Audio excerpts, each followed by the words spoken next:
What's up, you guys? It is Brad here, and welcome back to another episode of AskBrick. AskBrick obviously is my Q&A show here on YouTube, where you guys ask me questions down in the comments across any of my videos. Don't forget to use the hashtag AskBrick. I don't know why I just did that, but use the hashtag AskBrick, and I'll answer your question here on a future episode. You can ask your question on Instagram, TikTok, YouTube, wherever you want.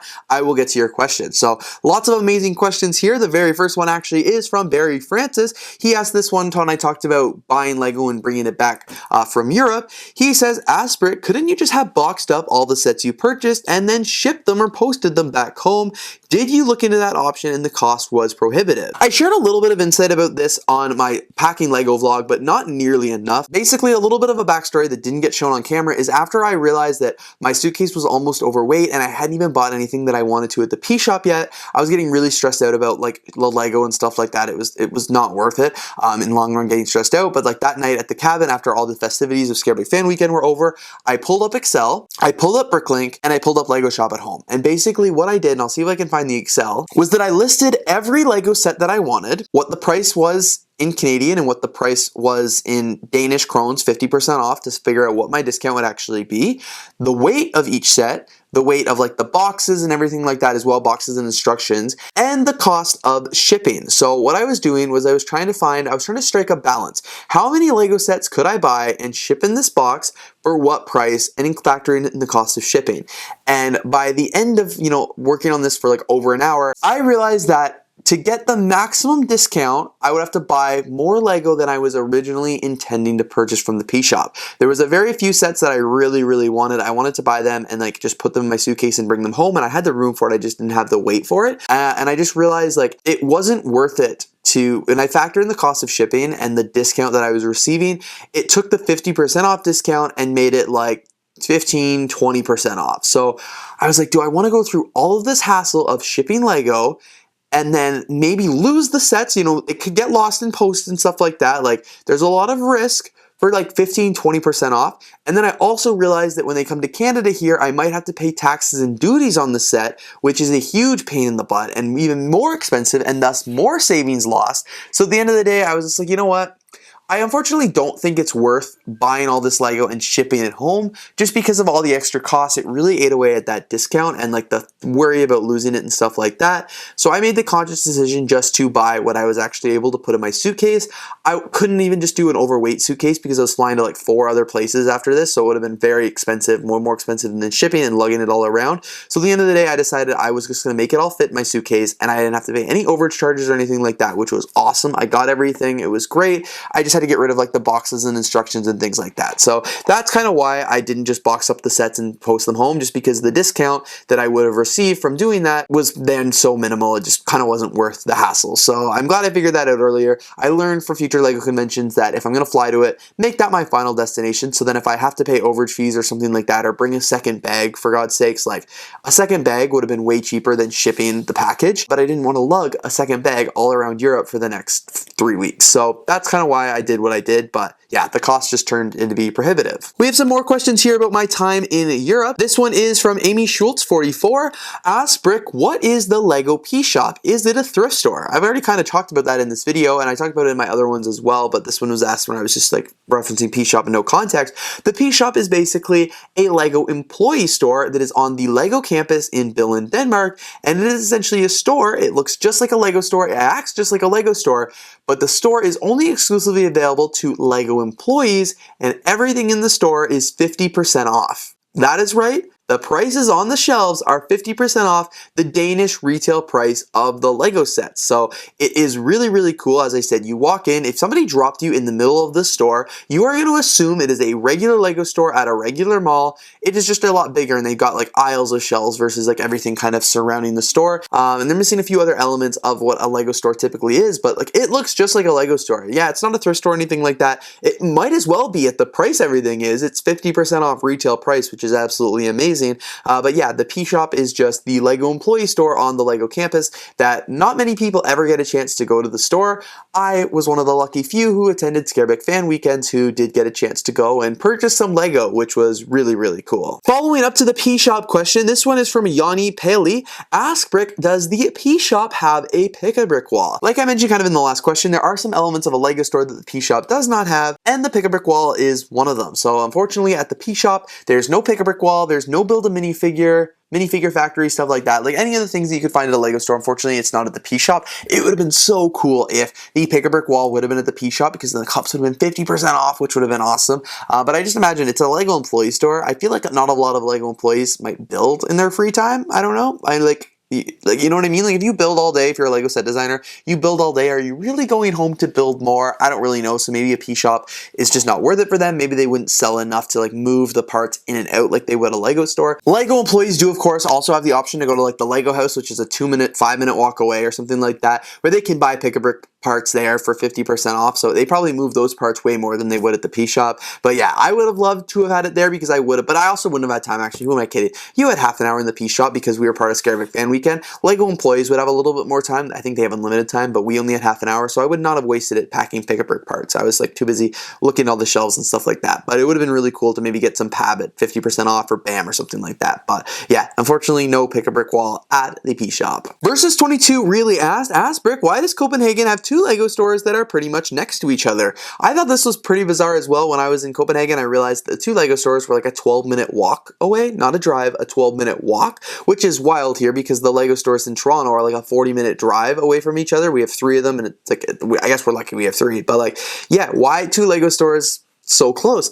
I don't know. I honestly do not know. I think one was like the original LEGO store in Copenhagen. It's kind of in like the center of the city. It's a really cool store. And then the other one's a much newer store at Tivoli Gardens. They must have, just because it's such an attraction there, I think there was a Build-A-Bear in that space and it vacated, and LEGO maybe just saw the opportunity and they expanded it and added some things that they don't have at the other LEGO store, like a Build-A-Minifigure and a minifigure factory and stuff like that. But I don't really have a good answer of why they have 2 LEGO stores side by side. It doesn't really make a lot of sense to me either, but hey, I'll take it. They also had another toy store right beside the LEGO store. I think this is called BR or something like that, and it was like kind of like a Toys R Us here in Canada, US. It was an unaffiliated LEGO store. They just had an amazing LEGO section. So those are, I understand why those are side by side, because those 2 companies probably don't like coordinate on like the lease and stuff like that. They both just want to be in the central area of Copenhagen for the business reasons, but yeah, they were also side by side. So you had a lot of chances to buy LEGO in a 12-minute walk. This next question is from OPPJIT5792. Ask Brick, how did you get the sticker for the LEGO City bus? This is what they're actually talking about right here. I think it's in this passport. It is this, yeah, right here. It is this sticker that I got. It is really cool. I got that at the Copenhagen LEGO store, and it is meant for the LEGO City double-decker bus, the set that is out right now.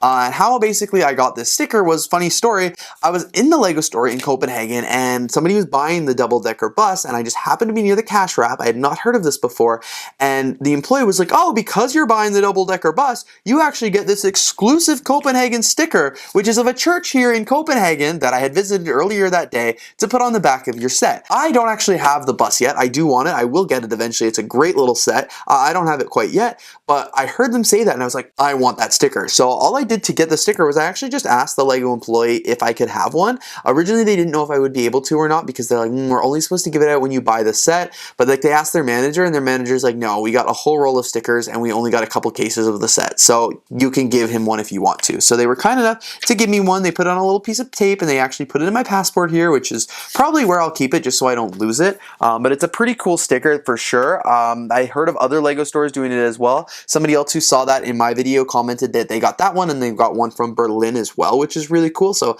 I should have asked in like Amsterdam and stuff like that if they had the sticker. I'm kind of kicking myself for not now, but it would have been like really, really cool to ask about. But yeah, that's basically how I got it. They're probably not supposed to give it to everyone, so if you reference this video, they're going to be mad at me because they're probably supposed to only give it to people who buy the set. But I just asked for it, and of course, I guess you could just buy the set. I forgot about that part. I couldn't buy the set because I was in Copenhagen. I wasn't sure what my luggage space was going to be looking like, so I forgot about that. I should have added that earlier in the video. Don't try and get it for free. You're breaking the rules. Actually buy the set like it was intended. I don't know why I didn't think that.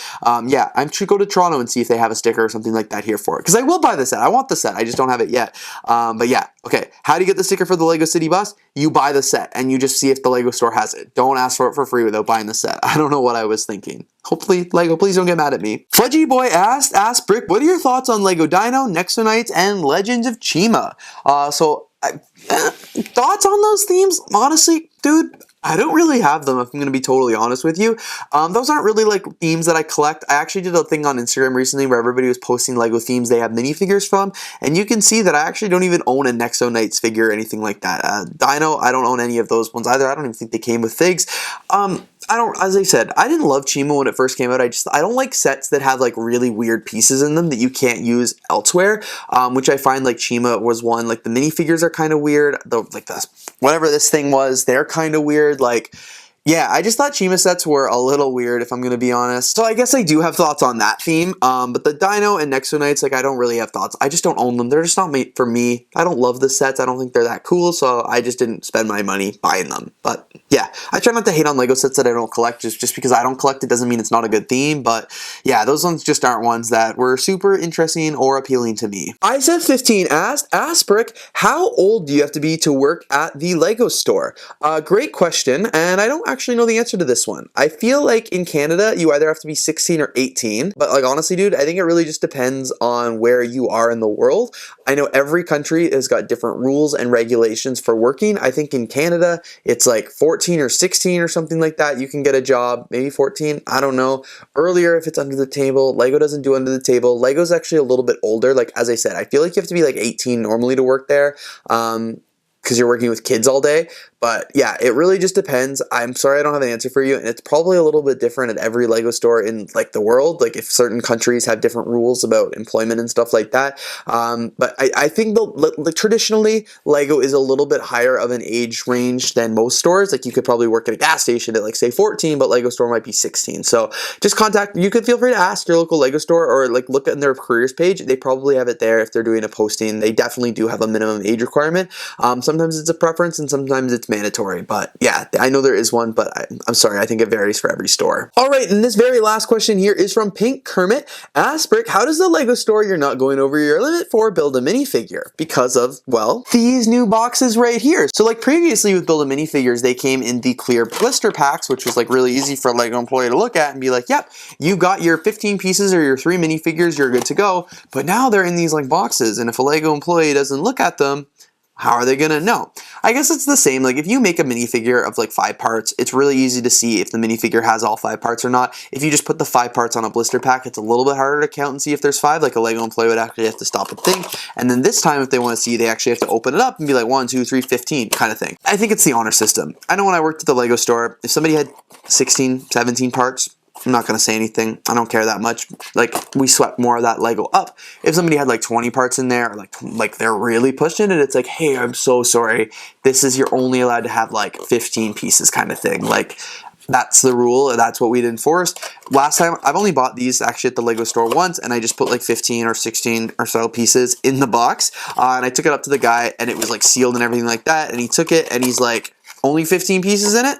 And I went, yeah, I think so. And he's like, cool. And he put the sticker on it. He wasn't going to count. Because also, too, like, I could have put 15 exactly in, but I could miscount. I could, like, you know, you could totally lose count. And I think Lego store employees realize that. So how are Lego store employees not going to know that you're going over the limit? Well, they could, for starters, open it up and count it if they really wanted to make sure that you're following the limit. You could just be honest about it and follow the limit. But yeah, because it's like the honor system. At the end of the day, I feel like just be honest, and most Lego employees won't challenge you on it. They're not going to have to worry or stress or anything like that about it. So it's like, it's the honor system. That's how Lego's going to know you're not going over the limit. They could count, but I think they're really relying on the honor system, which I think we should all try and be honorable and do. So yeah, that is basically it. So all right, you guys, that is all the time we have for questions today. Thank you all so much for watching this episode of AskBrick. I really hope you guys enjoyed it. I had lots of fun, of course, answering all your questions, and I'm excited to be back here for a future episode. Thank you guys so much for watching. Don't forget to leave a like, comment, and of course subscribe, and I will see you all soon.